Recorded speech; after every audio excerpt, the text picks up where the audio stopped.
And we are now joined by Toronto's re-elected Mayor, John Tory. Mayor Tory, thank you so much for joining us. Congratulations to you. I know you're so busy celebrating with your family, with your supporters tonight. How does it feel? Well, I feel very good about getting a strong mandate from the people, and I love the city and I love this job, and I'm looking forward to tackling the issues that were discussed much in the campaign and starting tomorrow morning. So it feels good. It always feels better.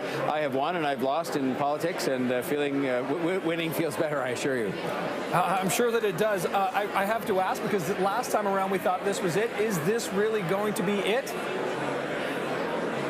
Yes, I'm a believer in term limits, actually, and I believe that the time, for term limits to be applied is 12 years. I think that's a reasonable time to get some things done. Things take time, when it's big transit projects or turning around the ship when it comes to housing, these kinds of things. But I think after that period of time, it is time for someone else to take over, and so there'll be an election in 4 years, and there'll be a new mayor at that time. Okay, you heard it here on CP24 first. This is John Tory's last term. Okay, let's talk about what's next for you, Mayor, because this is a turbulent time in Toronto, right? The city is facing a housing crisis, an affordability crisis. A lot of people are having trouble making ends meet. How do you plan on tackling that? Well, I'll tell you the first thing I'm not going to do, which is I'm not going to bring in big tax increases to make life worse for people. I mean, they are straining under the increased prices for groceries and gasoline and increased interest rates. And so I've committed and I've received a mandate to keep tax increases below the rate of inflation. But I will also be moving at the same time to be more aggressive in our efforts to make sure that we can have the supply of affordable housing and increase the supply of housing generally and supportive housing, because there are lots of people experiencing homelessness with issues in their lives that need to have that housing, and we're going to step up the pace of getting that housing built and approved, and that's going to be something I'm going to tackle this week. Also this week, I'm going to get on with doing some things to respond to the messages that I heard when I was at thousands of doors about how some of our basic city services are not what they need to be, and I think that's an after effect of the pandemic, but it doesn't really matter what the reason is. We've got to do better, and we will do better, and we can do better.